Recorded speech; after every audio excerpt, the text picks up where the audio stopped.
Hello. In the long history of Games Workshop, there have been an enormous number of incredible releases, games and books that absolutely changed the world. But there have also been rumours and myths and legends about the games that didn't make it, the ones that almost came out, that went into development but were never completed and never released. In a special conversation, I'm joined by Warhammer and 40k creator and longtime GW legend Rick Priestley to talk about the projects he remembers going into development that just never made it. In the mix were brand new IPs that just never came to be. More collaborations with MB Games after the success of HeroQuest. Other skirmish games like Necromunda set in far-flung corners of the 40k universe. And an epic alternate ending to the Warhammer world at the hands of Rick Priestley's Tamurkhan. Trust me, this conversation is full of amazing details and is incredible fun. I'm Jordan, this is Jordan Sorcery, and today I have the great privilege to be in conversation with Rick Priestley.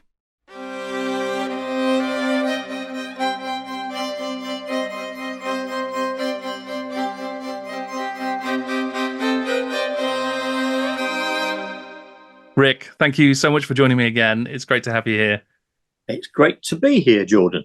Again. And we're going to do something a little bit different this time. We're going to talk about the sort of road not traveled, I suppose, right? We're going to talk about things that you and the team at Games Workshop worked on over the years that just never came to fruition, never came out for one reason or another. Yeah. It's quite tricky trying to remember all the things we didn't do, if you see what I mean. I bet.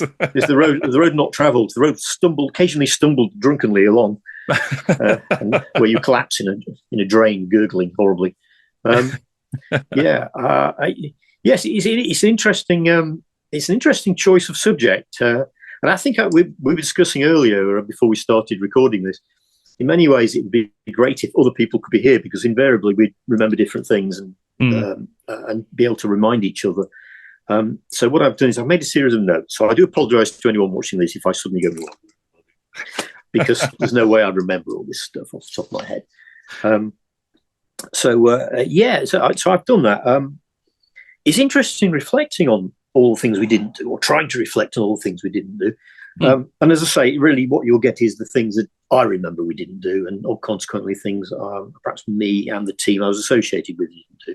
Because Sure. I won't particularly remember things that were being done in other what would then have been departments or by other people within Games Workshop who were essentially managers or commissioning agents or whatever. I wouldn't necessarily even have known or been aware of those things. Of course, yeah. Yeah.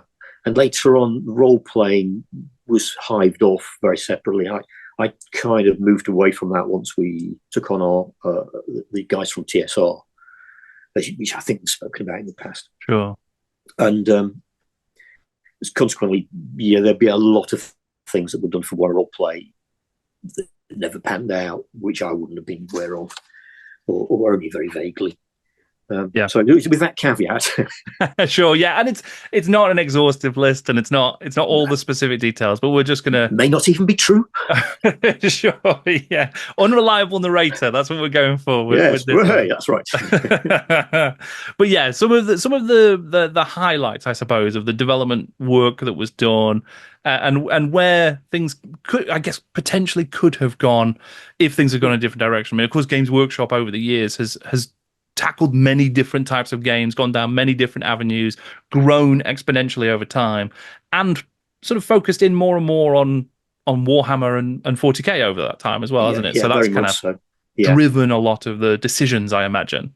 Yeah, and of course I left Games Workshop in 2010, so the last 14 years are a mystery to me anyway. Yes.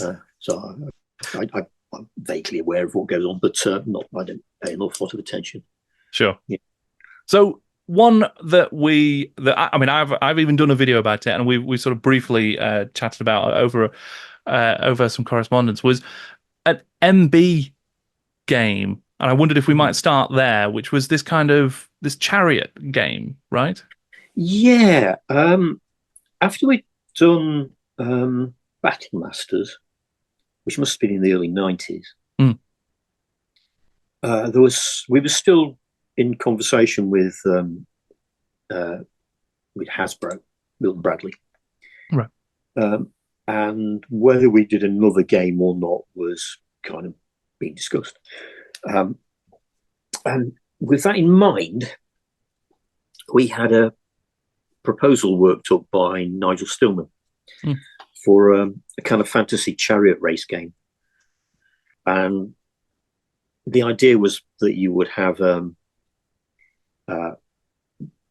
different, almost like wacky races, Right. You would have racing machines built by the different races. Like, so there'd be a dwarf steam engine, right, for example, which would be the dwarf machine. And then there'd be the rather fancy chariot with the elves, and the wolf chariot with the goblins, and things like that. And there'd be an element of building up a stable. You'd kind of play off cards to get advantages and disadvantages, and train your chariots up, and then run them around a track. Right. But I don't think it got much further than that kind of idea, a brief. Right. Nigel might have worked up a basic game, but the deal with Milton Bradley, it kind of fizzled out. Sure. Because there were some, well, we believe some prototype miniatures made. So there's floating around online. There's a few pictures of those exactly like you described, the kind of different chariot styles, almost your pump, your Snotling pump wagon kind of thing, and your elven kind. It's quite an elegant sort of yacht almost kind of thing. Yeah, I don't remember, but that would be exactly the sort of thing. Right, right, yeah. So Nigel might remember more about the game because he designed the ship game, the Man of War that we did for Warhammer. So he would probably have tried. I think he would have ported across some of the ideas behind Man of War. You remember how you got like a template, right, which had got the areas of your ship on, and you could put damage markers on and things like that. I think he would have ported that across to the race game. Okay. That's the kind of thing. Right, so there might be that sort of that continuity of some of those mechanics that didn't make it onto the MB. Which is typical of Nigel. He liked that kind of thing. Yeah, and also it's very suitable for a Milton Bradley type game where you've got access to card and counters and pieces like that. So that's one that never really got any further than that. I'm interested to hear that there were concept models doing the rounds, because I don't really remember concept models. What we tended to do, if Nigel was working on the game, he would make a series of mock-ups. But Nigel could make a series of mock-ups in his dinner hour. Right. Bash, bash, bash. There you go. And he'd get the idea really quickly, but there's no refinement in them.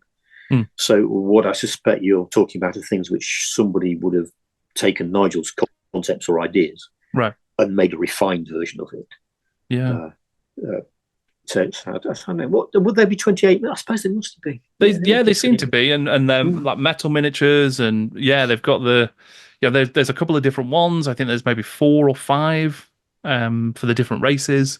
There's some nice looking models there. This is interesting to see that they potentially, and they could have been for something else. I think these kinds of prototypes tend to get leaked and they're talked about, and we never quite know for certain what it related to. So it could be that they're from something else, but they seem to be from around that time for that project.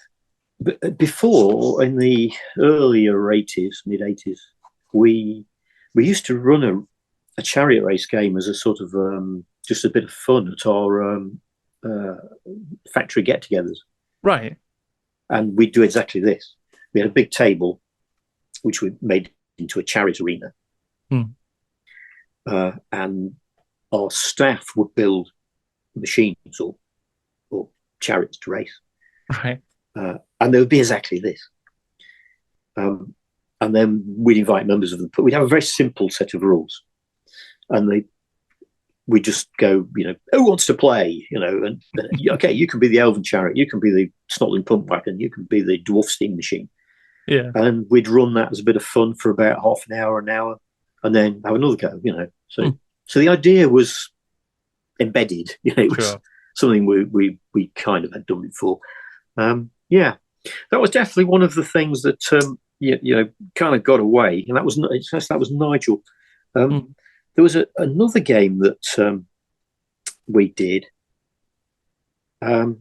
which Nigel did, which also might have been Milton Bradley. It might even have been an alternative pitch at the same time. Right. But I can't remember it about the same time, which was a monster gladiator game. Right. And it's a similar concept. The idea being that you represent a trainer in these gladiatorial combats in the Warhammer world. And what you do is you find, you have to buy an egg, from what I remember. Right. You have to buy a monster egg off a monster egg hunter, go into the mountains and get these eggs down. Is it definitely a griffin? You hatch it, it's a chicken. Right. So you nurture your monster, and you would then train it in various by a system of card games and so on. And some of your trainers would be better at some things than others. Right. So you would have a creature that was then had characteristics that you built up or modified, whatever. And there was even an element of chaos mutation in it. I seem to remember that the idea for the plastics was that they were almost going to be like a Mr. Potato Man or Beetle Drive kind of thing, where you had a base core of a monster, and then you had it a head, and you had it tail, and you had it claws and wings, and so on and so forth. Wow. So you'd have a monster, and you fought it against other people's monsters, and essentially you had a league table, and you'd see who wins. Right. That kind of thing. So monster gladiatorial combat. And again, Nigel did that and got quite away with it, I think. But it was either one of the alternative pitches to MB or something we were thinking maybe of doing for ourselves. I suspect it was a pitch. Right. So it sounds like it could be quite family friendly. It could fit into that sort of MB stable. Exactly. It's got that thing going on for it, hasn't it? Again, Nigel could knock these things out very quickly. Right. And I don't really remember playing that. So it might have been that it never got any further than a kind of concept and a brief and a pitch even to Milton Bradley, for which we must have made some models, but we might just have used ones we had. Right. So that was an interesting one. So with stuff like that, then, would that just be people, like, would Nigel have done that in his own time, or is that something he would have been at the desk? As a project at work. Right, and then it would just go into a drawer. We're not going to proceed with that. Right. It would be, or he would have just gone onto Nigel's shelf. Right. And then when Nigel, if he ever kept it, or a lot of these things just got binned. In fact, I've got a couple more which Nigel did, which I know pretty much disappeared. Right. One of those was the Chivalry project. Oh, of course. This was earlier. This was in the late 80s. And I think it stemmed out of Brian's slight discontent with Perry's models at the time, because the Perrys were very historically minded. And we started to expand our figure sculptors, the base figure sculptors. We've got more figure sculptors. And the need was to do fantasy and science fiction stuff, primarily on a lot of 40k. Perry's hated working on 40k. Right. And when they did fantasy, they tended to make it very historical. So I think Brian got this idea into his head that we had to sort of try and make some use of this historical interest that the Perrys had, which was considerable.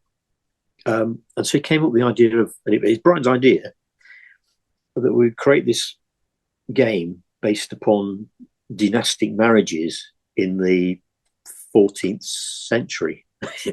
Really. Right.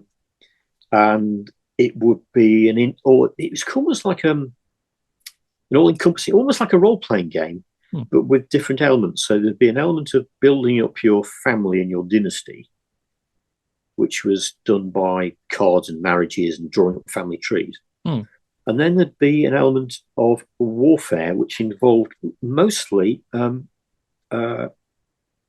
things like formal tournaments, right? Rather than battles. So we actually developed a man-to-man combat game, so a one-on-one combat game with cards, which was published in White Dwarf. Sure, yeah. Well, that was going to be part of the chivalry system. Right, okay. And that was quite fun. I remember playing that because I made a mock-up of all the cards and worked. In fact, it was Nigel's project, but I must have worked on that because I can remember doing the working out the card deck. And I remember playing it with the Perrys on the train down to Salute one year. Right. And it was kind of like you had a hand of cards and you played them as defensive and offensive, strikes or shields or feints and things like that. And because it was published in White Dwarf, people might be familiar with it. I think they will, yeah. That was part of the chivalry system. Right. And the other part was going to be a tournament, knights on mounted knights in lances, doing the traditional passing the lances. Right. Tournaments. Whether it was going to actually include a proper war game or not, I don't recall, because I don't remember that ever being developed. But you see, it was a project. The whole thing was a project. And it was given to Nigel to kind of write it up and work it all out. And the Perrys to make the models. And the Perrys did make the models. I suspect most of them ended up in the Foundry range. Right. And Brian left. Sure. I remember Brian wasn't very happy with the model because he thought the Perrys had chosen a particularly dull period of the 14th century to make models of. But they knew more about it than he did, that's for sure, I think he had in mind something more on, like a classic TV Ivanhoe. Right. So that was, again, it was a project that Nigel undertook and got quite away with. But I don't think anything survives of that, other than the White Dwarf articles. Well, yeah, because if memory serves, there was at least one article in White Dwarf. There may have been two, potentially. Yeah, I think there was more than one, yeah. But and there was definitely an heavy metal of those miniatures that I remember that has some of the Perry's historical miniatures for it on the back of an issue, I think. One thing that jumped out at me there, though, was that you mentioned that there was also going to be the sort of jousting, the tournament stuff, and obviously many years later in White Dwarf again, Nigel Stillman's Full Tilt rules were published, weren't they? Yeah. Which kind of had a similar rule system to chivalry in a way, with the kind of rock, paper, scissors-y kind kind of approach. Yeah. It might even have been it might even have been reusing material from there. Sure, yeah. I wonder. Could have been. I don't know. Nigel might remember. Right. Yeah, fascinating. Yeah. But then it just didn't. It never made it into production. I think at that time we were approaching the sale of the company. I think it was late 80s, maybe about 1990, something like that. Right. Or late 80s, anyway. I think Brian just got distracted by something else. Right. Because some of these things, you need a push. And you can give someone a project to do. But if it's not their project, their idea, it's coming from their enthusiasm, they tend to fizzle out. They need to be driven, and I think that was the case with a lot of these projects that Brian came up with, because he came up with the ideas, but he wasn't driving them very hard. Right. Later on, he would drive things a bit harder, like the Orc project, and Nigel also undertook for him. So Nigel was like the amanuensis to Brian. But that nearly broke Nigel. It was just really hard work doing that, because it was driven by Brian's kind of enthusiasm, which varied from day to day and would be constantly updated. Right. I'll just deal with one more thing that Nigel did while I remember, because it's an interesting one. And it doesn't know. I don't think it ever got out into the public, and that was. I don't recall exactly why he was doing it, which is an interesting thing, isn't it? But it was a game based on a kind of. It was an entirely new universe, new setting, nothing to do with Warhammer, nothing to do with Dark Future, even although it had similarities to Dark Future. And it was a game based in a post-apocalyptic world where the seas had largely dried out and the North Sea was Doggerland again. It was land. Right. And society had degenerated into something a bit like a Mad Max kind of environment, with petrol being rare and people living in these barbaric tribes with motorcycles and trucks and cars. It's very much beyond the Thunderdome, really. Right. But the basis of it was that these gangs would take over wrecks in the North Sea. So they inhabit imagine a North Sea oil rig, but without the sea, and they live on that. Right. Or a shipwreck. And the North Sea is not very deep, actually, but shipwrecks in the North Sea suddenly become the base of operations for a gang. They become localities. Yeah. And that sort of thing. So it was based on the principle of Doggerland. In fact, it might have even been called Doggerland. I don't recall. The other thing is, I can't remember what the game was called. Right. But Nigel wrote it up, and the basis it was very much like Gorka Morka in a way. It's got gangs and it's got driving around and what have you. But the combat system was entirely based on cards.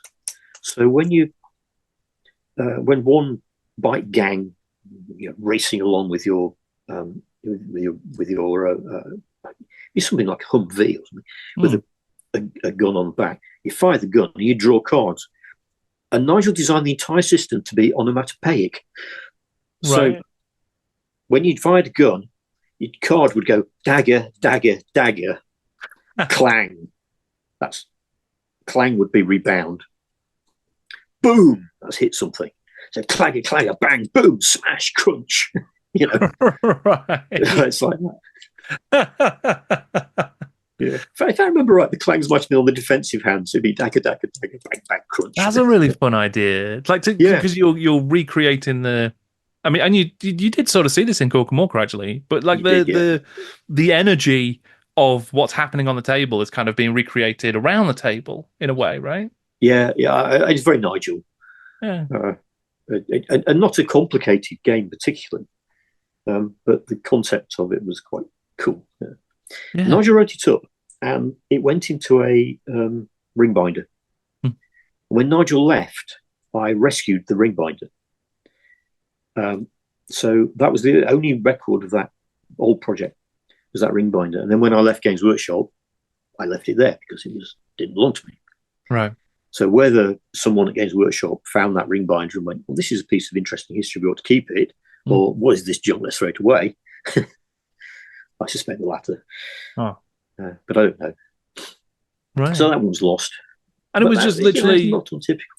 Yeah, you say was a project Nigel was working on, not necessarily like with a view to it's definitely going to get published, or a sort of project. It was definitely with a view to it being a proposal for a game launch at the time. But this would have probably been somewhere in the early 90s, you see. Okay. Where we weren't really sure what we were going to be doing. The demand from Tom, who just inherited, just bought the company, was that we do a big hobby game every single year. And that could be 40k or it could be Warhammer launch. But we had to do something in between.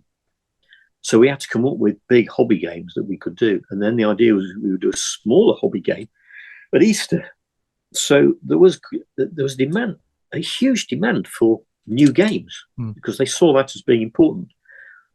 As things progressed, the new games became less important. People were almost going, we don't want this, we want more 40k, we want more Warhammer. So we didn't really know quite how things were going to pan out. So we did have things lined up like that we could do. So I imagine it was done at that time with a view to it being one of those filler-in games. And Necromunda was one of those filler-in games. It just became bigger than it. So, and we had a number of other, which we'll talk about in a bit. We had a number of other games planned along those lines. But we just need, and Man of War even, they were all exactly that. They were things, what can we do to fill that need for new games? And we were still working on new games at the point when they decided we didn't need new games. So, so things fell by the wayside. But as I say, we didn't really know where we were heading. We just knew we had to keep doing stuff. And as it turned out, it was Warhammer and 40k that became the staples. Sure. To the exclusion of other things, many other things. Yeah, because that must have been around. So obviously you've got Warhammer 4th edition coming out in what, 92. So from then on, it feels like the IPs almost became a bit more firmed up, right? Warhammer and 40k became but more we were consistent. doing things like Man of War. We did Necromunda. But even those were still set in those universes, weren't they? So there was the new IPs of let's do Mad Max in the seabed. Yeah. Then it was that the sort of transition period, early 90s, where it went from that was a possibility. I think it was still a possibility of doing something in another IP was considered. Right. That might have been really why we didn't go anywhere with it. It was just it didn't reinforce the IP that existed anymore. That could have been it at the end of the day, and it would have been a proposal from Nigel, who wasn't really. He wasn't. He wasn't first-hand acquainted with Warhammer and 40k IP. He was a little bit. He had his own ideas and his own thing. That's why Man of War was quite good for him in a way, because Man of War, the IP is it's a little bit tangential to Warhammer, isn't it? It's a kind of version of it. Like Blood Bowl is a kind of a version of it. Sure. So there were always things that we thought we might do one day, never got around to. Yeah. So those are all kind of Nigel's things. I tell you something else who had a bit of a record for doing work that never really went anywhere, and that was Hal. Right. The reason being primarily because Hal was a great ideas man and a good game player, but a terrible completer finisher. Right. He'd never finish anything. Right. So we've got a list of things here which Hal territory. Right. And one I think which might have been which people might be aware of, but might have been spoken about before, is Hal had an idea for a spaceship combat game, right? Which was in the 80s, mid 80s, and he developed the rule set, but he was obsessed by the idea of it being a real physics-driven game. So, it classically, once ships got going and had momentum, you couldn't steer them or move them; they just kept moving. Right. And he incorporated this system for vector movement. So it was like playing. You remember the old video game Asteroids? Sure. The arcade game Asteroids. It was like playing Asteroids. Right. Except everything was just whizzing off all over the place. You couldn't actually get the grips with the ship. And I played this with Hal a few times. Oh, yeah, really, Hal, this is impossible to get your head around. And I know Jervis played it because he said the same thing. And so we all have the same memories of this particular game. But poor old Hal, he just could not. He couldn't get that idea of it being vector movement out of his head. He was obsessed. Right. And in the end, that one just died to death. I think we just moved on. Right. Would that have been different to because there was the first version of Battlefleet Gothic. Space Fleet was the. It was actually. It might have been the first version. That was in White Dwarf as well. Some of the concept art that Jez Goodwin had done and some of that sort of stuff. And it kind of alluded to this forthcoming release that never happened until Andy James later picked it up. Well, we did kind of reuse some of that energy to create Space Fleet. Right, sure. I think, if I remember right. Right. So Space Fleet would perhaps use some of the artwork and some of the models. I don't know if the models were specifically done for Space Fleet or whether they were done for the spaceship game that I was developing that we then reused, because most of that little range of games was done off existing tooling. Right. Because the idea was we'd do 4 games for Woolworths, I think it was. Again, this is we didn't quite know what we were about. That would never, and I repeat this is Brian, never, under any circumstances, be sold in Games Workshop stores because they were designed for younger children. Right. Woolworths decided they didn't want them. Immediately, these would make good things to have in our stores. Yeah, right. So that spaceship game kind of had a genesis of the whole spaceship program that eventually did get made into Battlefleet Gothic, I suppose. Although the Battlefleet Gothic that came out owed nothing to the game, it owed everything to the imagery that had been developed in the meantime.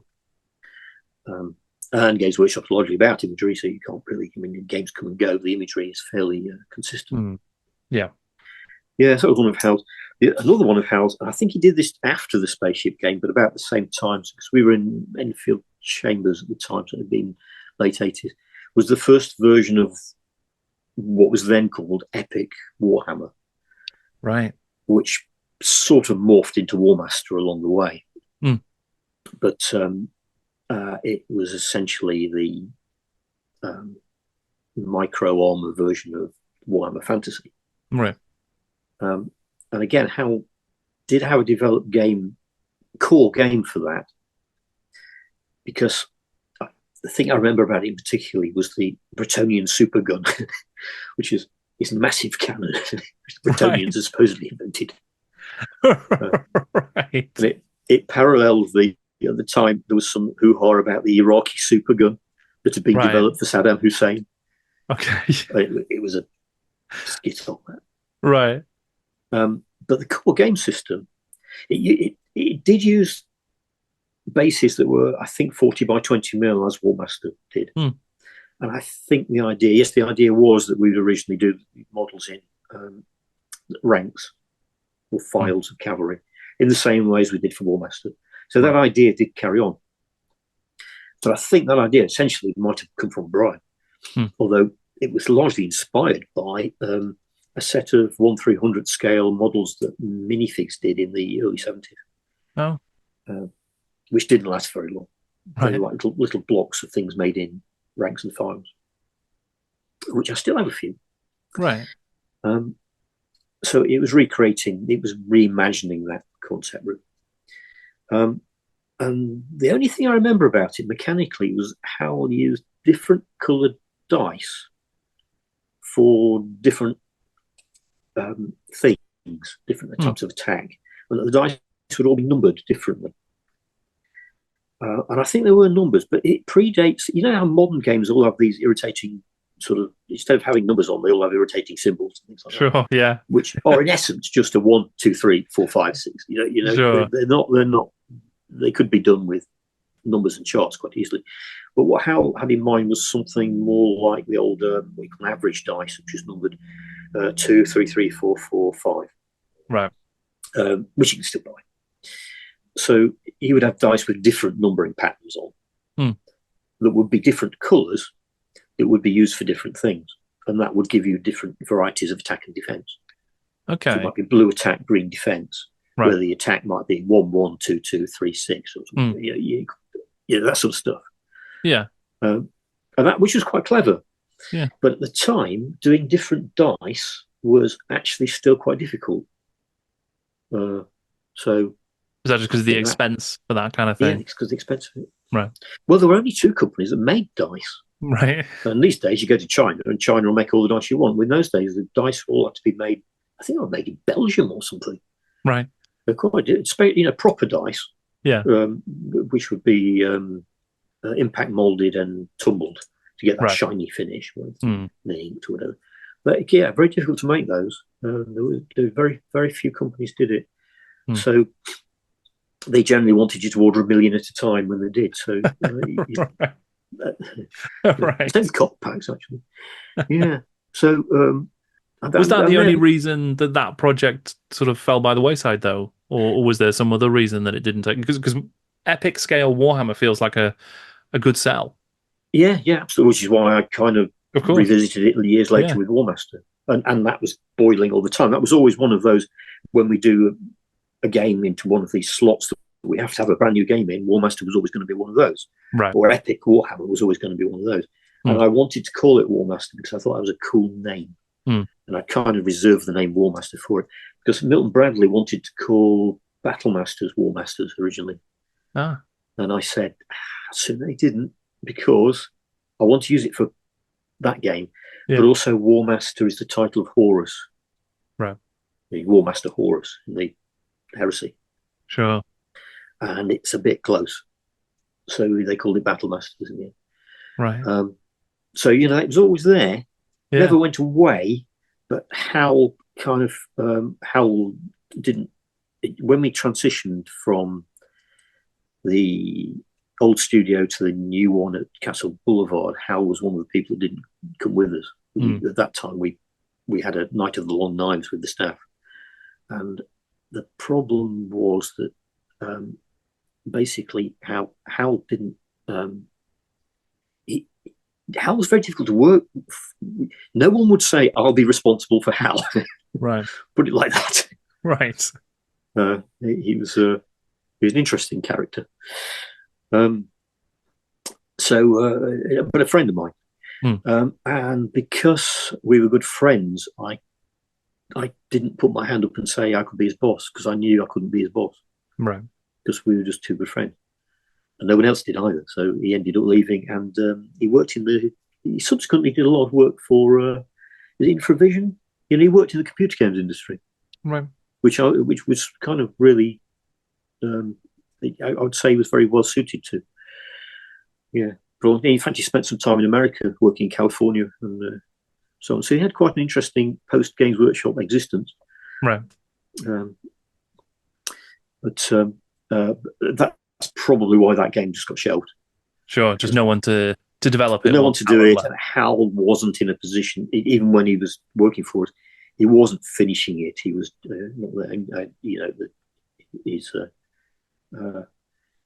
his working habits were not exactly focused.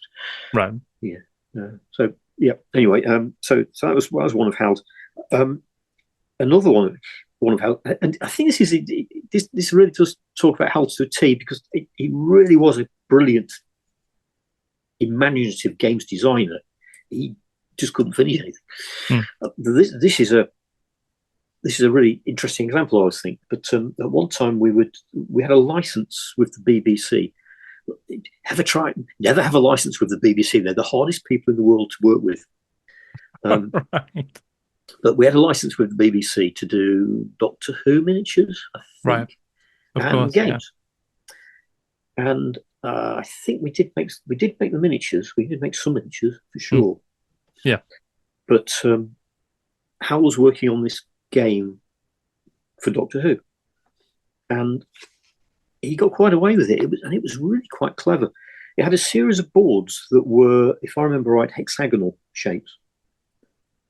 And the idea was each hexagonal shape represented a kind of a dimension or a time-space continuum.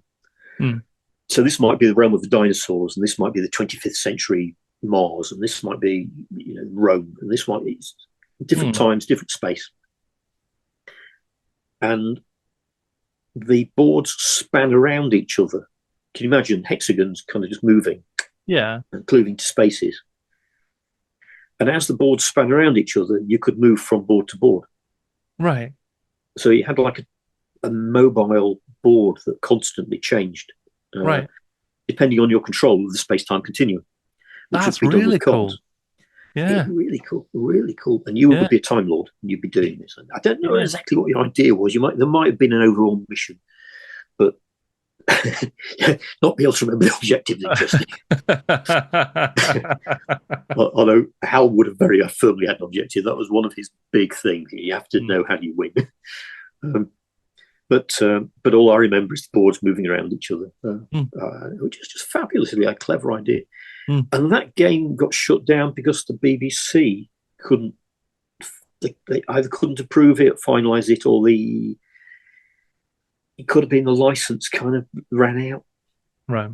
It was something like that. It was because we couldn't square it with the BBC in time that it never happened. And I thought that was a great shame because it was clever. And it's really, that's such a nice way to match the sort of mechanics to the theme, and you're creating the feel at the table of like what the world ought to look like in the universe of the game. Yeah, I don't say I've always remembered it for that reason. Yeah. And so the other things that Hal had in the pipeline that never came out were a major supplement for Warhammer Fantasy called, well, actually it's for Warhammer generally, but I think it was really more of a sort of fantasy roleplay environment. That was the Lustrian campaign. Of course, which I think people have probably heard of. Sure. And which bits and pieces sort of emerged in journals and compendiums at the time. and the Amazons were part of that concept, as were the pygmies, in fact. Although I think it's important to remember that when Hal envisaged the pygmies, he didn't imagine them being quite the things that the Perrys made, right? Which were quite controversial. Of course, yeah. And Hal was the most right-on person you could imagine.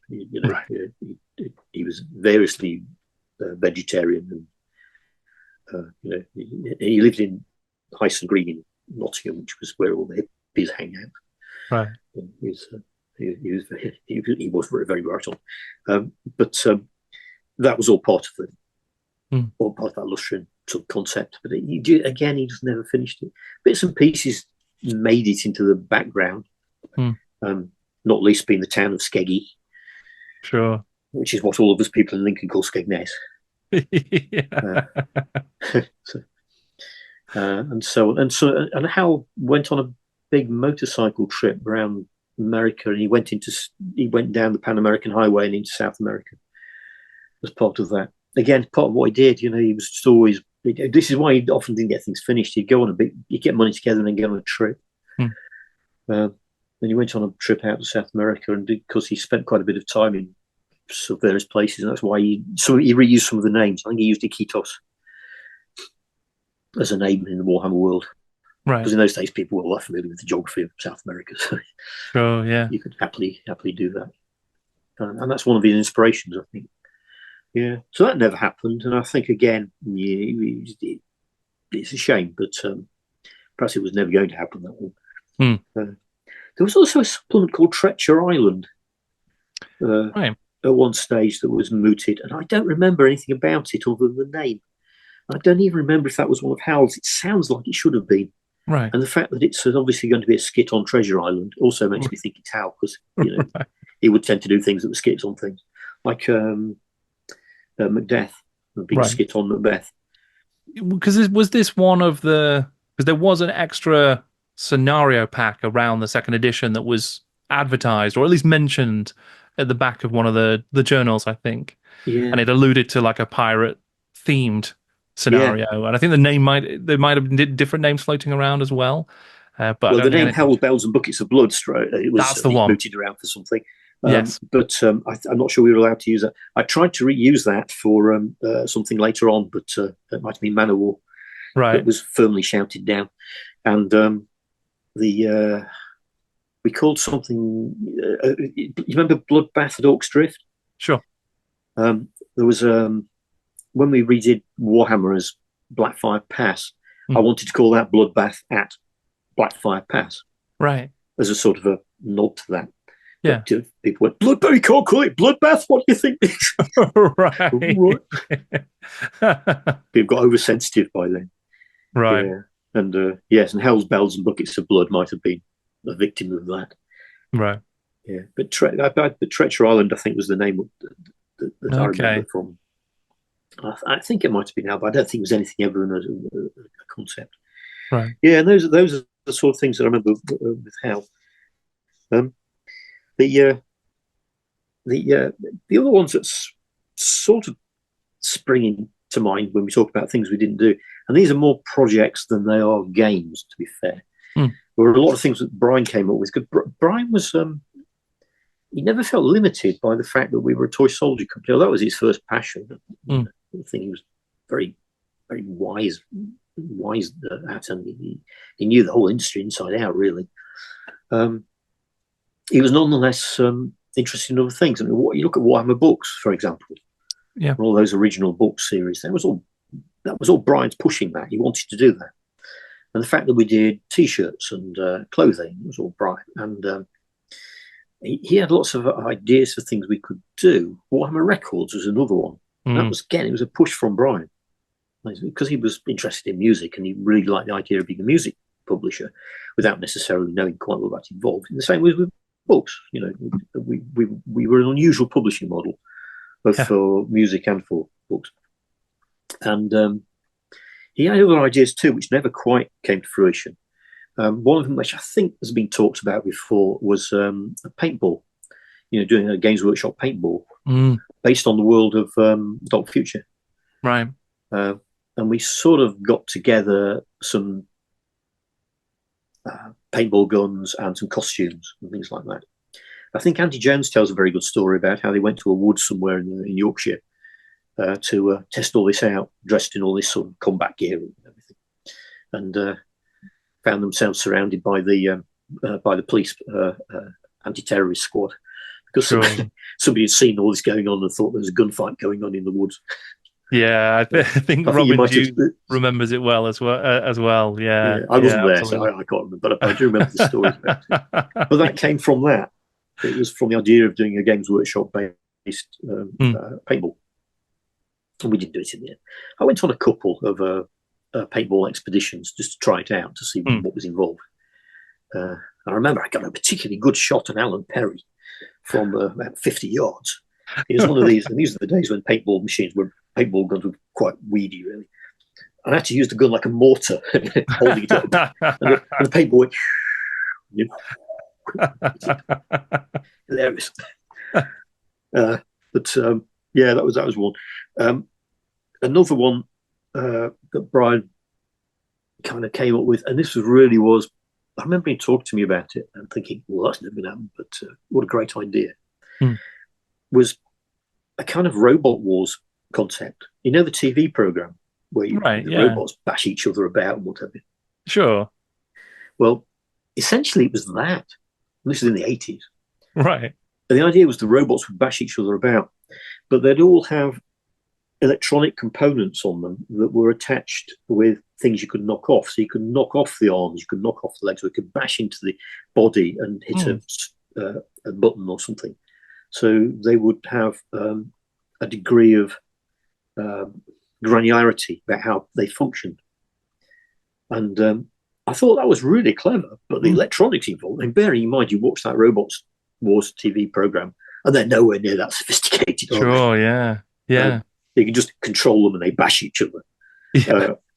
And that's now. So I don't imagine for a minute it would have been possible to do what Brian had in mind. But it's interesting that he nonetheless anticipated that idea.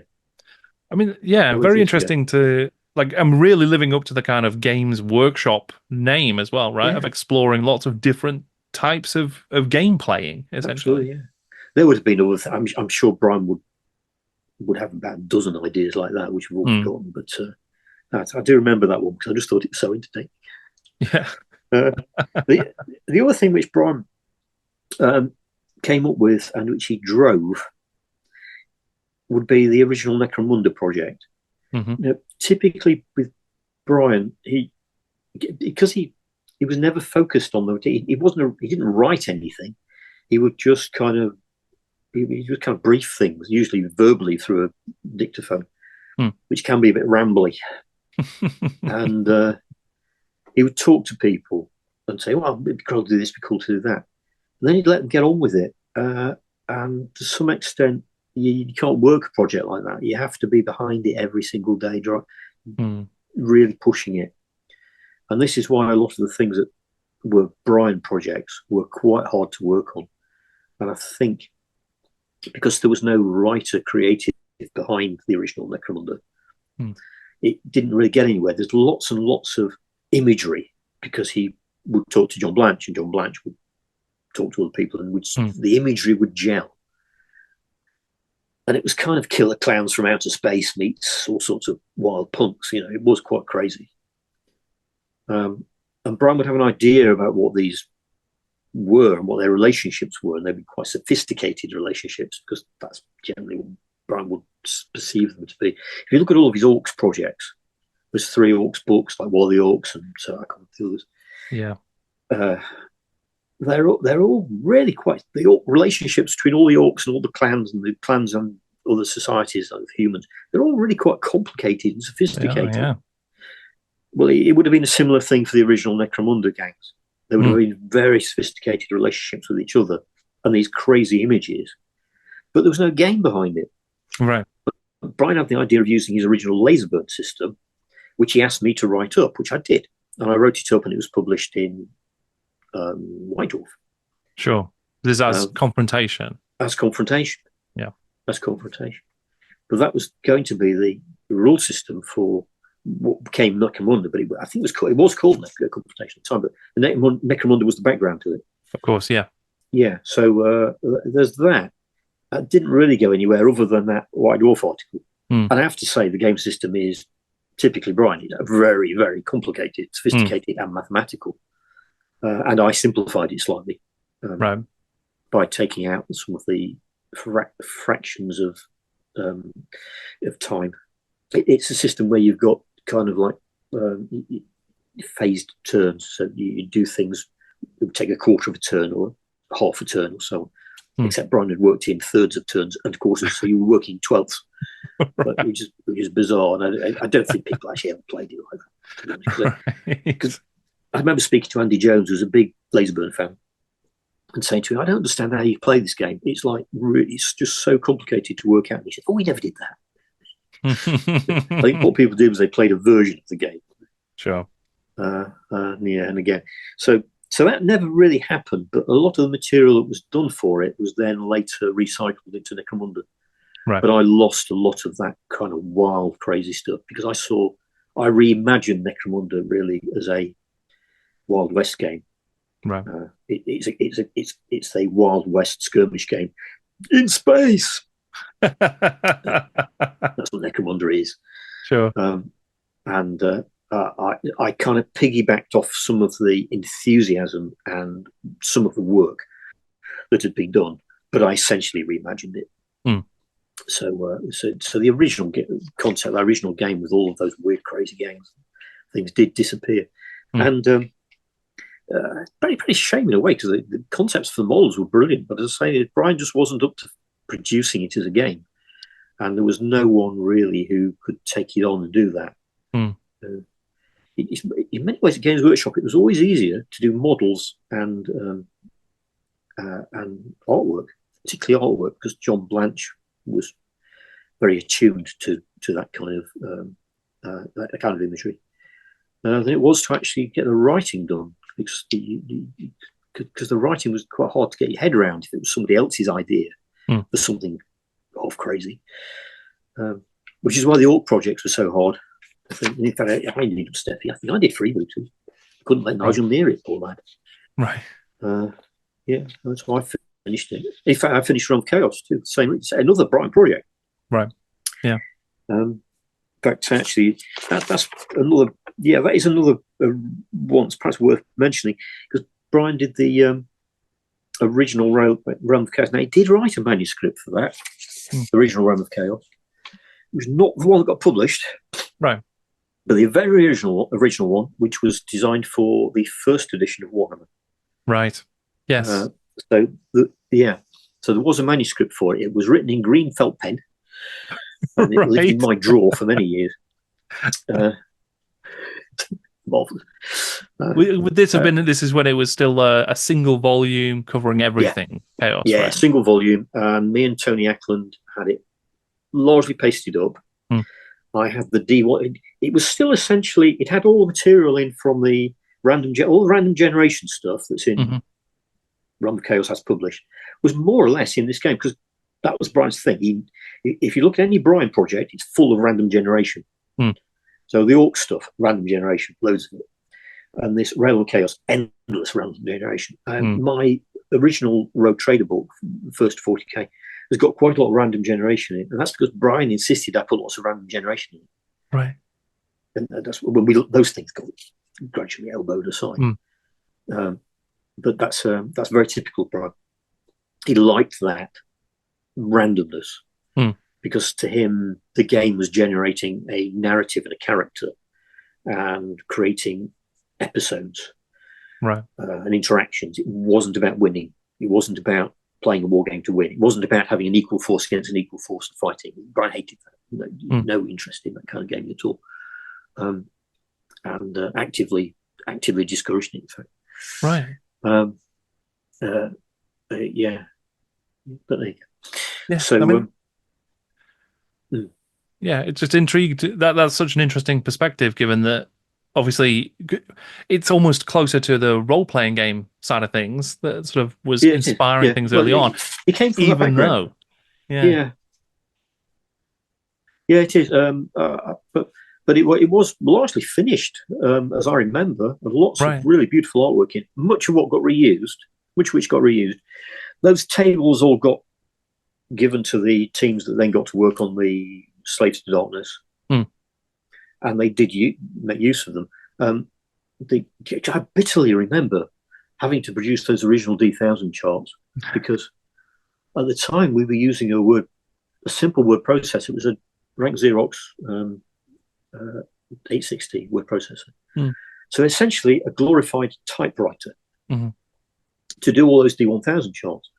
Well, because Brian's Brian, he never finished thinking about things or coming up with ideas. He'd come up with an idea for a new mutation.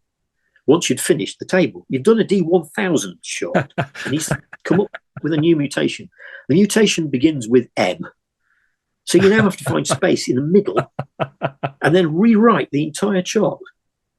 And then you do it the next day as well. That's why. So, it drove me mad. And in the end, he was coming up with names for new mutations. I was going, it'd be better to call that something, because there was a bit of space at the end for a make your own up. And the closer you could get to Z, the less work you had to do. Yeah. It wasn't like a modern word processor where you could just go, click, create a space. You had to do, it was like a typewriter. You had to redo the whole thing. Yeah, it drove you mad. And then jiffle all the numbers correct. I say jiffle, that's a technical term. Getting all the numbers right. Jiffling all the numbers. Yeah. But all that key information about the Chaos Gods, all their demons, their followers, the hounds, the chaos gifts, the attributes, everything, all that was in that and ready to go. And we put it aside because we wanted to do, or Brian wanted us to do, the second edition of Warhammer. So we put it aside and it lay all the paste up. It was all, it was ready to go. It was all pasted up. And it lay in a plan chest for years. And we did the second edition of Warhammer. Well, the second edition of Warhammer meant that all the paste up we'd done was now out of date. Right. So it wasn't that it wasn't there; it was just no longer publishable. Right. Sadly.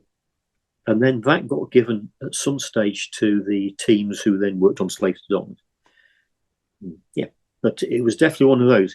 I know it hid under the bed of Alan Merrick for a long time. I think you've talked to Alan, haven't you? Yes. He might have even described it. Yeah.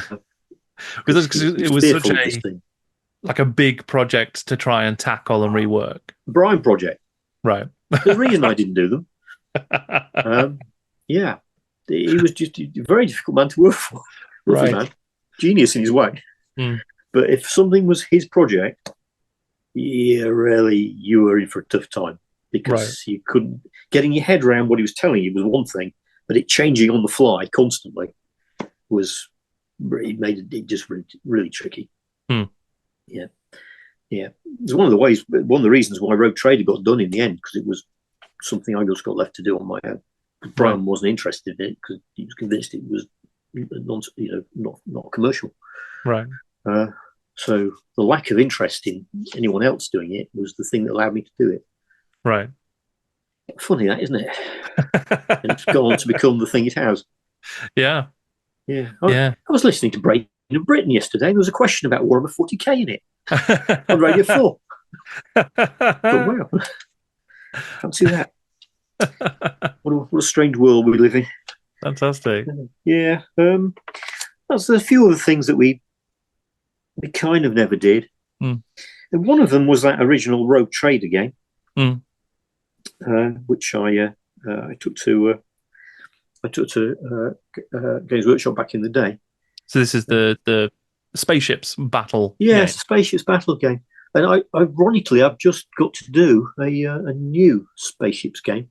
Of course, yeah. With Wombat War Games. Now, this is not an all singing, all dancing flash production. This is me and John having a bit of fun with the game that I produced. It was actually sort of half over lockdown and half when I was quite for a year. I was quite, I wouldn't say ill, it's a bit of an overstatement, but I had a really strange bug, which meant I couldn't sleep very easily. I was up in the early hours of the morning. I couldn't hear anything. I went deaf. Wow. So I couldn't listen to music. I say deaf, lots of strange squealy noises and strangeness and noises sounding weird. And Right. all that. In fact, at the time, I think that's one of the reasons why I didn't do one of your interviews. Right. I was trying to, I couldn't hear properly. This sounds a little bit like Chaos Possession, Rick. It was. You're not kidding. You're not kidding. It was really weird. And so I was up at night, couldn't listen to music, couldn't watch TV or anything like that. Effectively, couldn't do anything involved listening to anything. So I started kind of just to keep my mind, because it was not entirely. It was not entirely. I was very unsettled in my own mind. I think it's some sort of virus.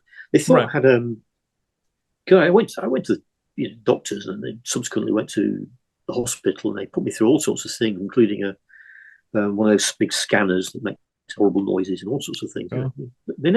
They thought it was a vestibular migraine, right, which is a kind of migraine that affects your hearing and things. But it wasn't that. It was something else. God knows what it was. But anyway, I started developing this spaceship game as a bit of a laugh, but no more than that. Right. Just to keep my mind ticking over.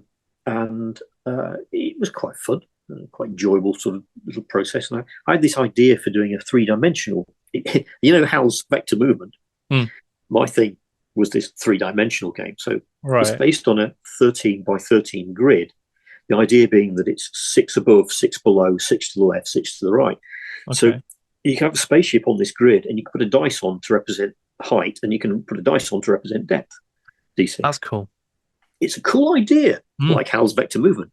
And like Hal's vector movement, it doesn't work because you're just too all over the place. And what you end up doing is you're going onto the same plane.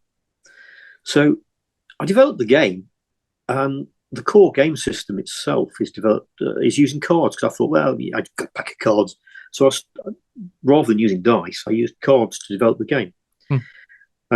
So it's not at all like the Rogue Traeger game that I developed for potential sale for Games Workshop all these years ago, which was a dice D100 driven system. Right.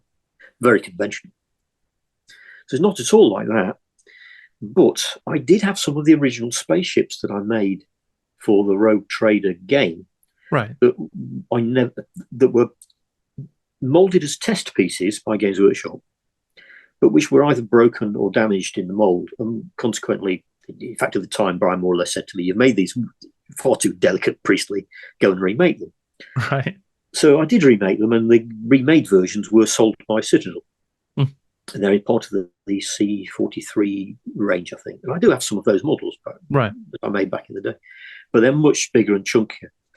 But I had some of the very original ones, and I repaired them because they were all a bit bent and mangled, in some cases broken. But anyway, they're easy enough to repair. So I repaired those, and I painted a few up. And it was nice to do it, because I made those models more than 40 years ago, nearly 45 years ago. And ironically, when it came to publishing this game, Johnny Wombat Wargames very valiantly said he'd publish it for me, despite me saying, "I don't think it's very commercial, John." "Oh, we don't care." They have a publishing model that's based on Amazon. Right. So really, it's quite an inexpensive way of producing a war game. But it's still, it's all been set and illustrated, and I've taken photographs for it. And, it's all been done, but it's not a fine print job like Warlord might do. It'll be available through Amazon print on demand, which I think is appropriate, because I don't think it's all that hugely commercial, but it's going to be. It's certainly interesting. And John said to me, "Would you consider if we made spaceships for it or something?" I thought, well, I've got some spaceships. You could have those.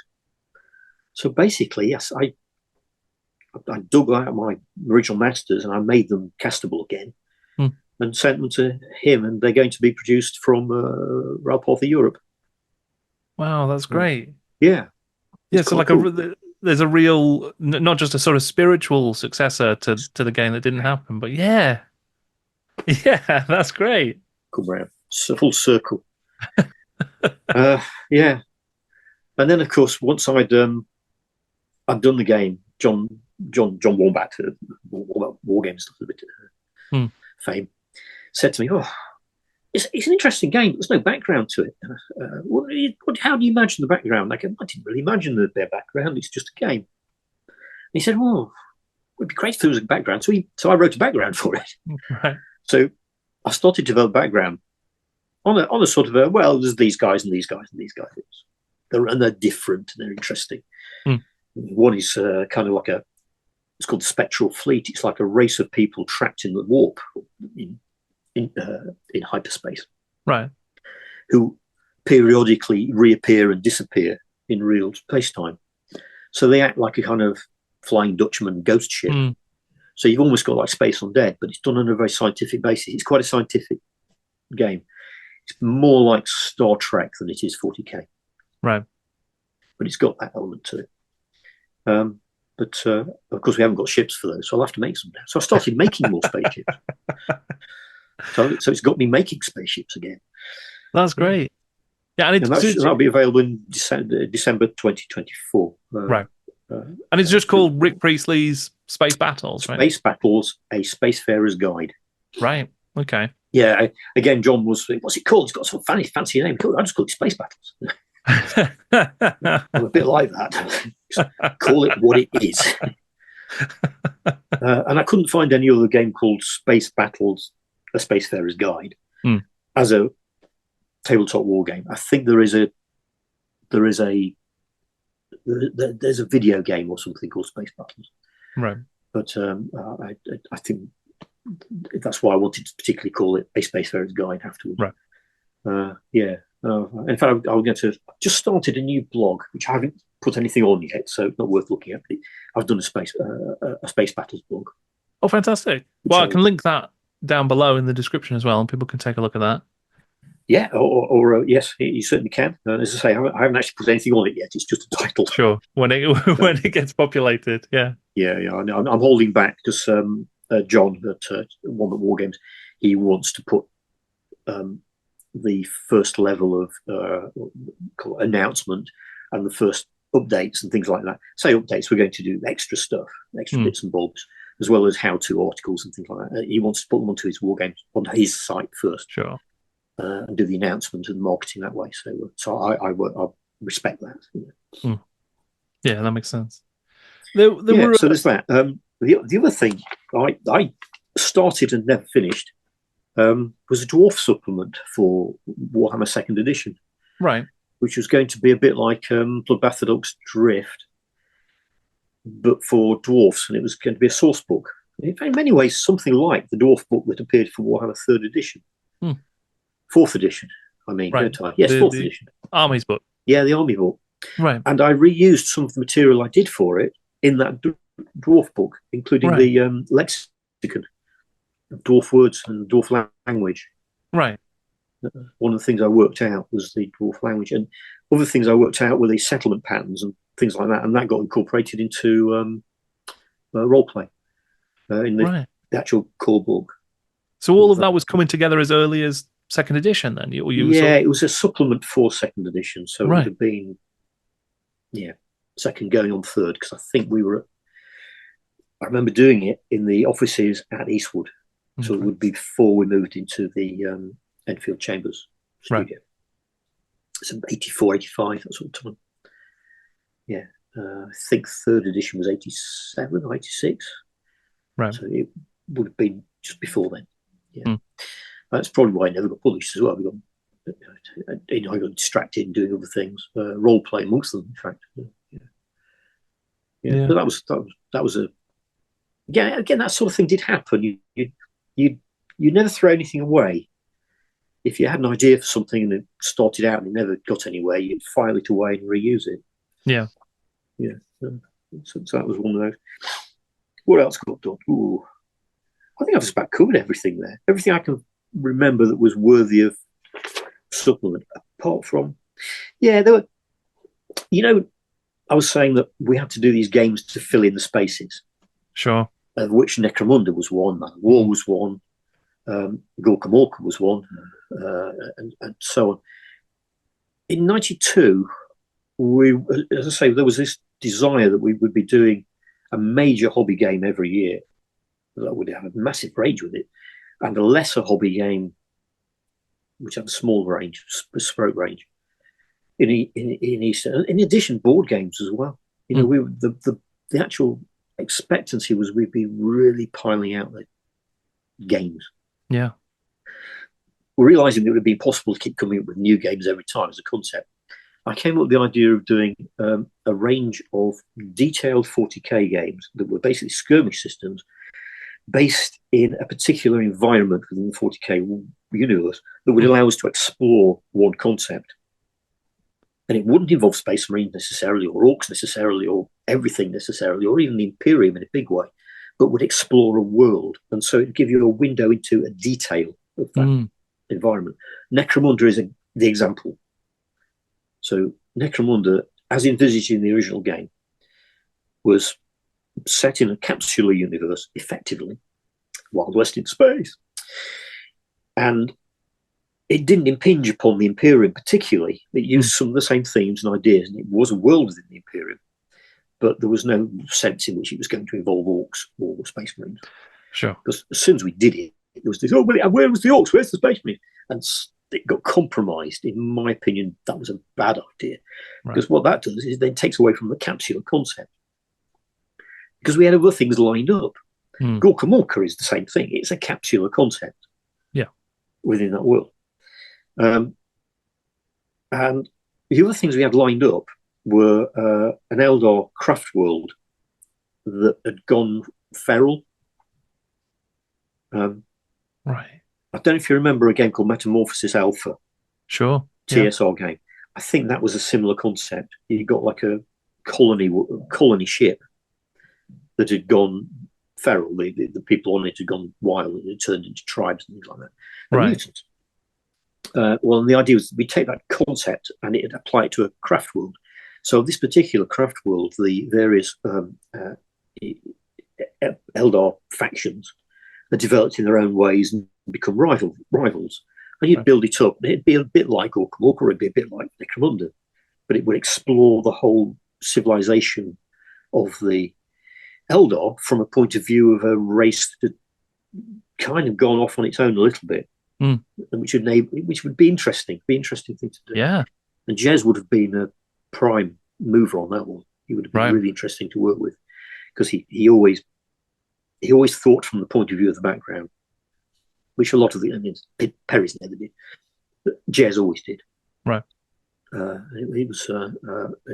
would have been interesting to do.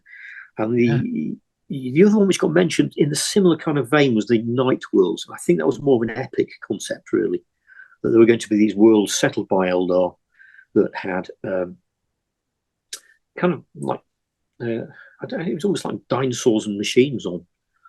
Right. It will be written by Eldar. I don't know quite where that idea came from. It wasn't me, because it cuts across the whole idea of Eldar being this nomadic space race, right? With joined through the warp. So I think it would have been either Brian or Jervis, but it would have been done to support the epic range primarily. Okay. But we could have used that concept again to build one of these capsular universes. It never quite went away. I didn't like it, but it never quite went away. And the fact I didn't like it wasn't necessarily going to stop me doing it. You know? Right. I wasn't necessarily being driven by what I liked. Sometimes these things are, if you could see an idea that worked, that some people liked, and that had appeal, you didn't necessarily stand in the way of it. That's how it was. A lot of things in 40k I didn't like. I thought were just wrong, but they're often the things that people remember dearly and really, really fond of. Okay, glad you like those. That was one. Another one was the Death World, Cadian Death World, as a capsular. So imagine the world of Cadia, which again got written up in the Army's book for the Imperial Guard. But we always have the idea of Cadia being a death world in this tradition of Harry Harrison. Is that right? Yes, Harry Harrison. Death World books. I've got one on my shelf. I'm not familiar with them, no. Okay. Well, he wrote the Stainless Steel Rat books. Okay. He wrote a series of books called Death World. I think Death World 1, 2, 3. And they're about a world that's essentially the first one's about a world that's sentient and which evolves rapidly. Right. things to kill the settlers that live there. And Cadia was going to be something like that. It's going to be a death world. So it's a world where the native population of plants and animals is mutating rapidly and trying to actively kill the people that are settling it. Right. That's Okay. Hence the Catachan face eater in 40k. Right. The thing that looks like a face flower that drops on your head and eats your face off. And the Catachan devil, and so on and so forth, which was actually my original model was based on a carrion crawler from the D&D range. Right. I think I stuck two together to make it longer. I put a scorpion tail on it, scorpion tail, long thing. Carrion crawler turns into Catachan devil. Right. And that I used that model in the original playtest for Rogue Trader. So the idea of Akkadian Death World was there right from the start, at the start of 40k. Yeah. And I got penciled in as one of the worlds we could explore. It'd be quite fun. That would have been interesting. And then you could have had factions on Death World, but whether you made one of those factions the world itself or not, I don't know. It would have been interesting. That's a very cool idea. Yeah. Especially to have one of the, like, to actually represent the world itself as a faction, as a gang in its sort of Necromunda equivalent. Of course, it never got any further than the concept. So what happened with those? Because they do sound like really interesting ideas. Gorka Walker killed it. Gorka Walker killed it. After that, right, it was we can only do Warhammer 40k. We can't do anything else. So the concept was evolved to fulfill a brief, and the brief itself then shifted under our feet. The thing is, when you're working on a 3-year product schedule, which we were at the studio, the third year tended to be, provisional. We hadn't worked on it. The second year, we'd probably started thinking about. The first year, we were either pushing out the door or actually working. But when you're working on 3-year provisional schedule, and the goalposts are shifting every 2 or 3 every year, you get these things. You get things that you make plans and you put ideas in that can fulfill those plans, and then the plans change. Of course. And that's what happened with that whole concept. So we never got to do anything for that exploration of the 40k universe by Capsular ideas. We never got to do that, except for Necromunda and Gorka Walker. Sure. It's just that Gorka Walker left such a sour taste in Games Workshop's mouth that they decided not to do it again. And that's for lots of reasons, which I think we've talked about. But actually, I think I'm quite pleased with Gorka Walker on the whole. I think it was not a bad iteration of that idea, especially considering that we had so little time to do it. Sure, yeah. Well, it's still remembered fondly, and it was a lot of fun to play at the time, I thought. It did what it was supposed to. Yes, it did. And it would have been a perfectly good game to have released into that slot at an earlier time. I think at the time it just was, I wouldn't say it was the wrong game, but it was too much was expected of it. Sure. Yeah. In fact, what was expected of it was that it would actually, literally sell the same as a 40k release, plus the target sales increase, because that's how the sales were that's how sales were targeted. So the sales guys wanted everything every year had to sell more than the equivalent thing that had been released in the previous year. If the thing that had been released in the previous year was 40k, you were up against it. You were always going to fail because it would always sell more than anything else. It was poor targeting, I think, but nonetheless, that's what we did. Yeah, classic sort of business accounting sort of approach. It's salesmen really big driving the agenda because you drive it by sales targets rather than by building a whole strong hobby-based target. You accept that some years will be particularly strong, and the problem is because when you've gone to market with game, once we went public with Games Workshop, you've not just got your internal management to deal with, you've got the city to deal with and your share price to manage. And if you go, we're not going to do as well this year as we did last year, because how could we? Because we're not re-releasing 40k. Your share price falls. Yeah. People go, Games Workshop, terrible, going down. Because people don't think in those terms. They think in terms of a company that's doing well or is doing badly, not in terms of company that has cycles, Yeah. as are inevitable. You get around it by just releasing endless 40k stuff all the time. Yeah. Which I think is basically what they do now. Sure. Yeah. More or less. Yeah. Yeah. So that was one. I think that's about it, really. That's the only other thing I will mention. And these were games that never got produced, never got finished, but were produced, and they were board games. And they were initiated by Brian.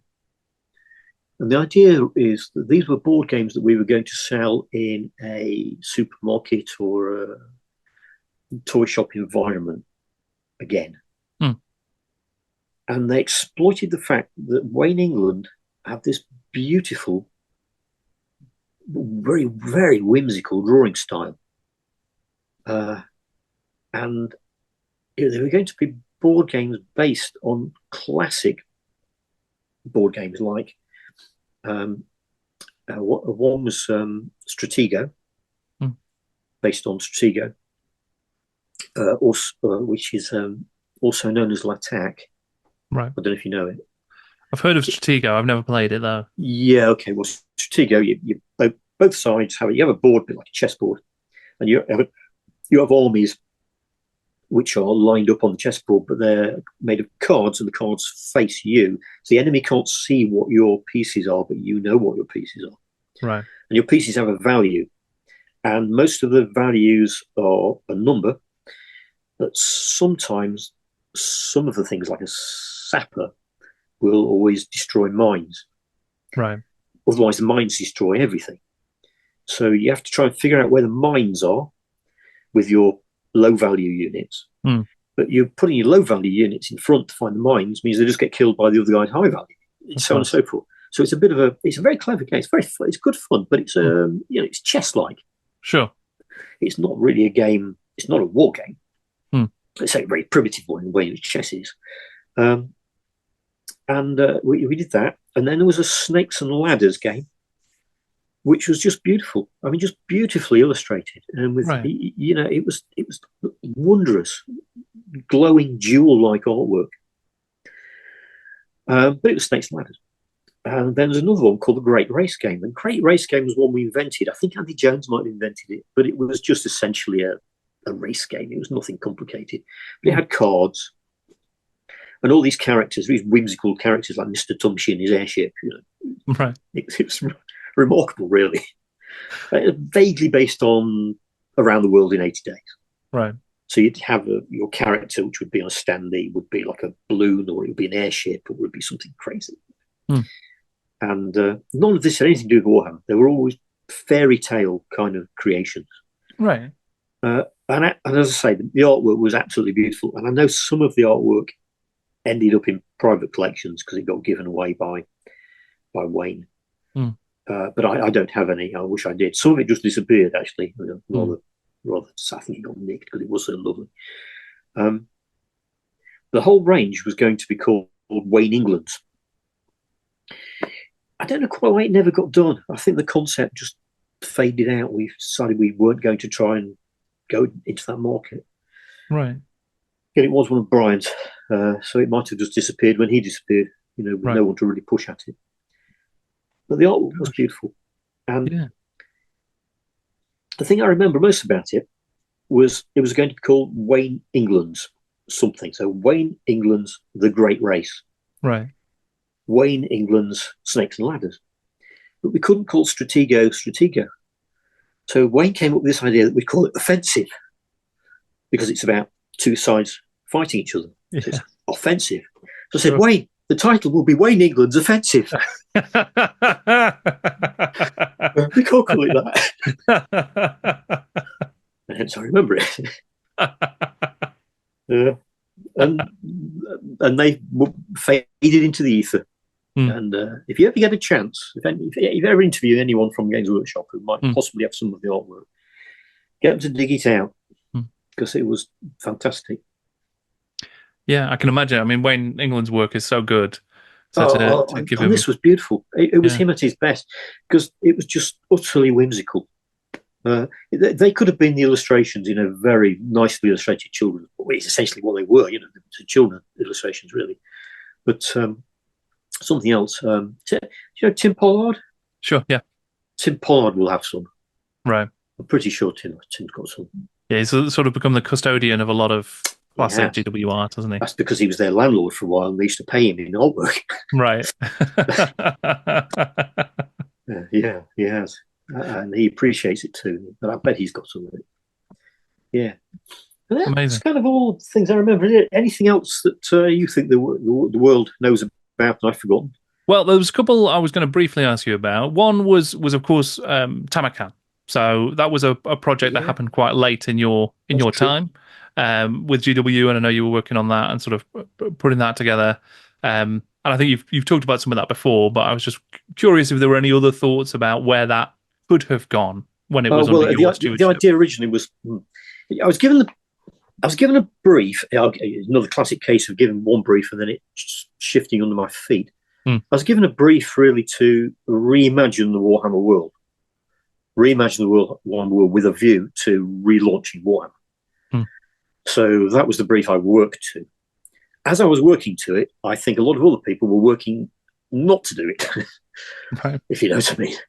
So there was very little cooperation from within the studio. I mean, it was essentially the guys in the studio just didn't want me to have anything to do with it. And I was given the brief by the managing director. And within the environment of Forge World, which I thought was the wrong thing to do. I think if you're going to do that brief, you need resources to do it. Sure. And there weren't resources within Forge World to do it. So I think it was a bit of a doomed project from the beginning. In that the managing director gave me one brief, he hadn't squared it in the studio. The studio then probably said, we can't possibly do this. So I ended up doing a job that wasn't needed. Which is a bit of a shame, really. But the original brief was that it was to reimagine the Warhammer world with a view for a relaunch. Now, I've always had the view that the Warhammer world was something which was you couldn't break, you couldn't destroy it, you couldn't just destroy it. The Warhammer world had a background, it had history, it had a lot of investment in it by people, including me and the guys in the studio, for that matter. So you couldn't literally destroy it. Ironically, that's exactly what they did. Yeah. But you couldn't. You had to respect the Warhammer world as it had been up to that point. So I came up with this notion that we would actually push that conquest of chaos to the point, because that's the theme in the Warhammer world. The Warhammer world is a world that's at 1 minute to midnight. That chaos is on the brink of taking over the world. It's worming its way into society. If you play the role-play games, it's very obvious. If you play the battle games, it isn't. It never was intended. We just thought that wasn't a very useful thing from the point of view of war games. But nonetheless, we always imagined it was still there. And that was the background, the setting for Warhammer world. Well, the problem was people were obsessed by this idea of always moving things on, it being a living, rather than it being a setting, it being a background that moved, which was not how it was originally intended, which was difficult. And it made it difficult because you're constantly moving it on. 1 minute to midnight. Oh, it's 1 minute to midnight again. It's 1 minute to midnight again. You never, any number of chaos incursions could never do anything. It would reset the world. So I said, right, well, we'll do a chaos incursion and we'll reset the world. So it genuinely reset the world. So I imagined that what would happen would be chaos would move against the world in 4 phases, corresponding to each of the Warhammer gods. And different areas of the Warhammer world or different races that were being fought against. So the first one was going to be Nurgle against the West, which is all of the Empire and what think of the old world. Sure. And then subsequently, I was going to do Tzeentch and the Elven kingdoms. And then I hadn't really thought about it too much beyond that, but I would work out something. It might be, it might, for example, be against Lustria and the Dark Elves. You might do this separately or together, I don't know. Lustria and the Dark Elves. And then the dwarves would fill in for Khorne and the other one, which I've forgotten. Right. Slaanesh. Slaanesh. Couldn't make Slaanesh the elves. But that was the idea. I only really got the first one worked out as a detail, and then I did some work on the second one, which was going to be Zinch. So I started, and I thought, well, I'll write it up almost from the point of view of the Chaos Gods, not from the point of view of the Empire. So I started writing the book from the point of view of Tamurkhan, the Befouler, who was the great agent of and favoured of Nurgle, favourite of all his champions. And he would move essentially against the Empire. But at the same time, we would reveal all those strands of chaos within the Empire that had been there all along. That's the important thing. There all along, but which you'd never known about because you were only playing the battle game. So there's a secret in Karl Franz's family that actually he had essentially he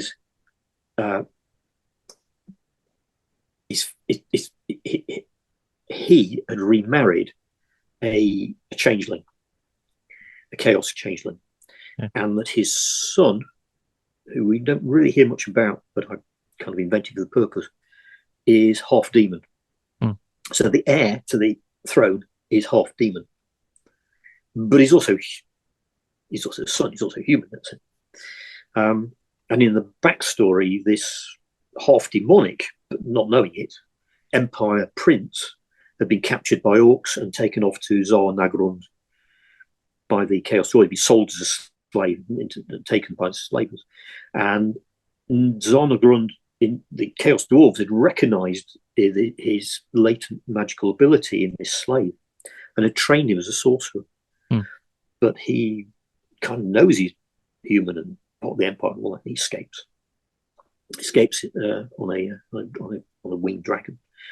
And but when he gets back to the Empire, his father and his father's advisors go, "Oh my God, he's half demon, Chaos Dwarf obsessed sorcerer," and they incarcerate him. And only the very, very highest echelons amongst the courtiers of the Empire know that this is the case.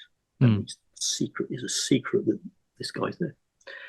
And then when Chaos incursions come in, there's a huge battle, and Karl Franz is... I kind of leave the battle with him being sort of killed, but not. He's not really killed, but that doesn't get revealed in this story. And all the Empire knights go down, and almost all of them, apart from Karl Franz's bodyguards, who's called Bruckner, if I remember right. Right. And Bruckner is given on the battlefield, just as the chaos is about to envelop them. Bruckner is given the mission, basically, to go and release the son of Karl Franz, because he's their only hope.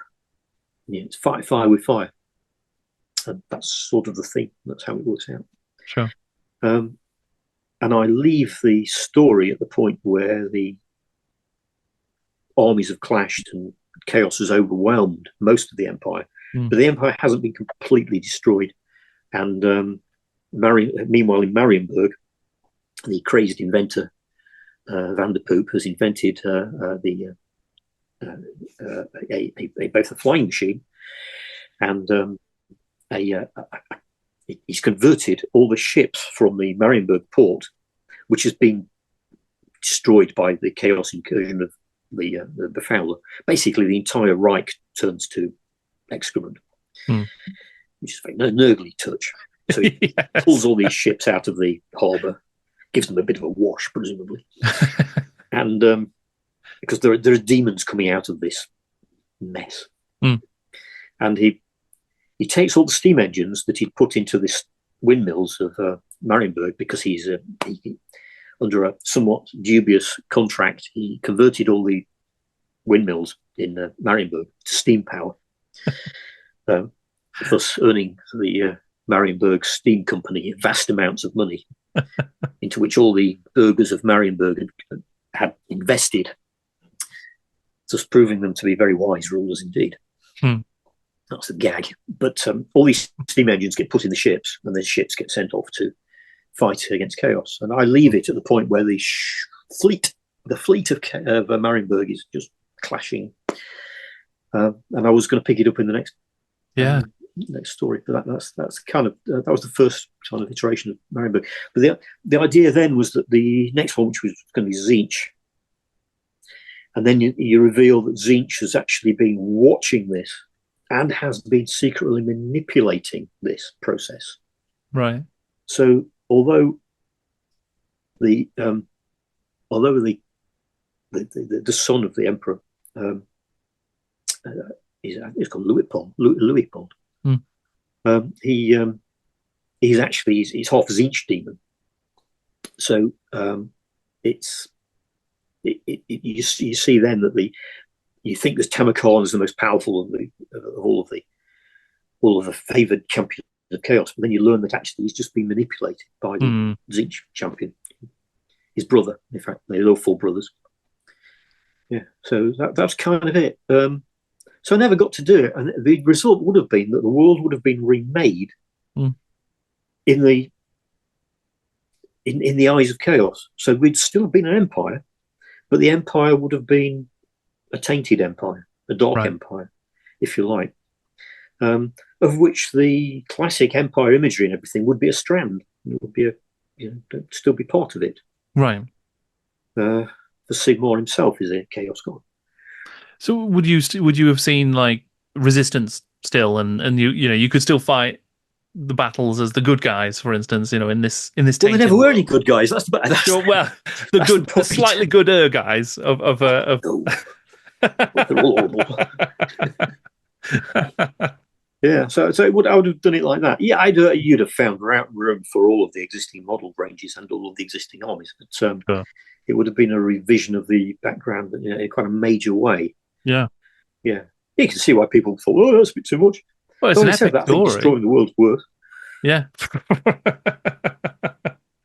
Yeah. I mean, fascinating stuff, and definitely. But I wrote it with a typical. It was typical me, really. It has a light touch to it. It's got a bit of humour in it, and lots of absurdity, which I enjoy. But really, Warhammer had, I won't say grown out of it, but Games Workshop had grown out of that. Right. And I think so. At one stage, because the Emperor is lost on the battlefield, they try and find the electors of the Empire, or they always elect the Emperor. Even though they tend to elect the same family because they are powerful.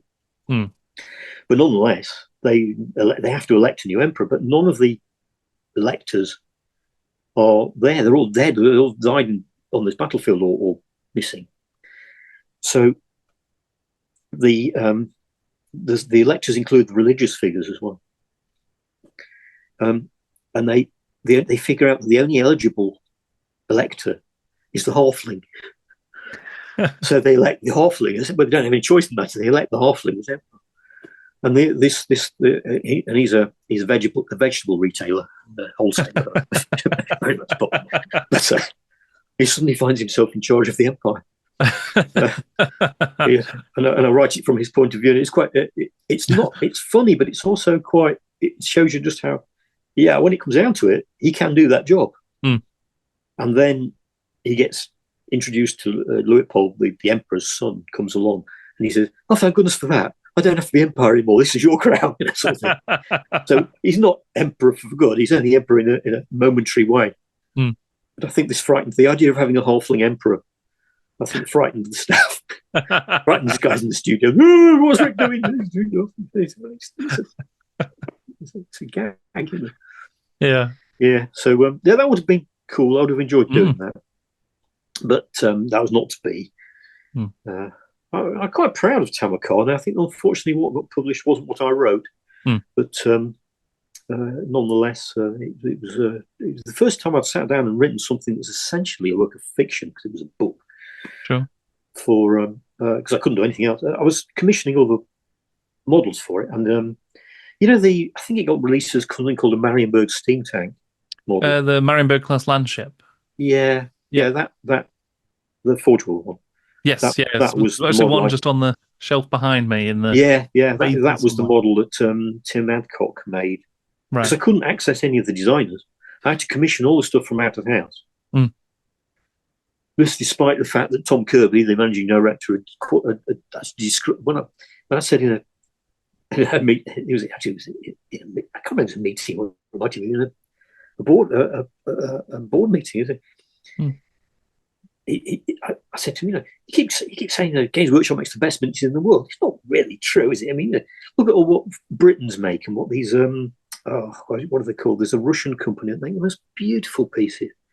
What we do is we make the best Games Workshop models in the world. We keep saying we make the best models in the world. It's kind of a bit weird. He said, no, they're all shit. Everyone's is shit. Now I was been given the job of commissioning all these, because I couldn't access any of our own designers. And I was having to commission stuff from all these designers that had been cheerfully described as shit. I mean, I thought, great. They weren't shit. They were pretty good, some of them. But I had a very small budget as well. I couldn't. The best guys I couldn't even afford to use. Tim Adcock was very good. He was very straight line. He went to work for Battlefront, I think. He might still work for them. For that matter. Right. Yeah, but he did that model, and it was he made it based on my description, but my description really was a galleon in full, bigger, a lot bigger. Right. But we couldn't make it that big, so it was kind of shrunk down to a size that we could make. Yeah, because it'd be tough to have, the scale of that from that sort of story. A galleon-sized steam tank would definitely take up a lot of the board. It'd be about at least a foot or 18 inches long. But you can get the idea in a small ship. And, the ships of the Marienburg land fleet were supposed to be all different sorts of sizes. Sure. So there'd be some big ones and some small ones. They just happens to be a smallish one. Yeah. So that was fun. I mean, yeah, and that thank you for sharing that, Rick, because I think that's fascinating stuff. But there was one other thing that you mentioned to me before we got going. That was a halfling holiday. Oh yeah, that was a gag. Once, I can't remember why, but for some reason the studio got tasked with coming up with a whole list of new things that we might do to prove to the assembled retail managers that we were full of ideas and we hadn't run out of ideas. God knows why. And I sat down and I thought, well, yeah, there are all these things we could do. And everyone came up with some ideas. So we all came up with ideas, and they were bonkers. One of them was Halfling Holiday, which is, rather, imagine a fairground run by halflings. And all the game, all the rides and all the games and all the things that you do. It was just all those things. So it's all rolled into one. I just thought you're quite silly. We came up with things that were either silly or which were plainly not going to be made, right? Because it was just such a stupid brief, And Nigel came up with mudmen. These sort of African tribes that have these big mud masks like that. He came up with mudmen, and there was a sketch done of these mudmen tribes of Africa. Right. And that was one of them, and another one was baboon warriors of the mystical East. It was going to be. You remember RuneQuest had like baboon warriors in it, right? Well, this was going to be a baboon race for Warhammer, which was regarded as being potentially perceived as mildly racist, so we didn't do that. Right. Okay. Yeah. Right. So stuff like that. Yeah, that was Halfling Holiday. Was just one of those. It was just a gag. Right. And there were two. There were. I can't remember the others, but I do remember the Mudmen and Nigel's Mudmen. Well, I mean, yeah, it certainly sounds like something that halflings running like fairground attractions and stuff like that. I don't know. I think that sounds like more than a gag. That sounds like a fun. I wouldn't trust them. They get around picking your pocket, little lighters. I mean, to me, halflings always. It's based on that Lord of the Rings sort of Bilbo being a thief sort of thing, isn't it? And you ever read Lord of the Rings? No, I've seen it though. Read that. That's great. It's a piss take of Lord of the Rings by Harvard Lampoon. But they nail halflings down. They do, like thieves, rogues, and pickpockets. So nothing honest about them at all. And to my mind, they're always a bit like that. Always roguish characters. Yeah. That's why I always like to see them with sideburns. I think that's what make them look like a bit like David Essex, if you see that kind of character.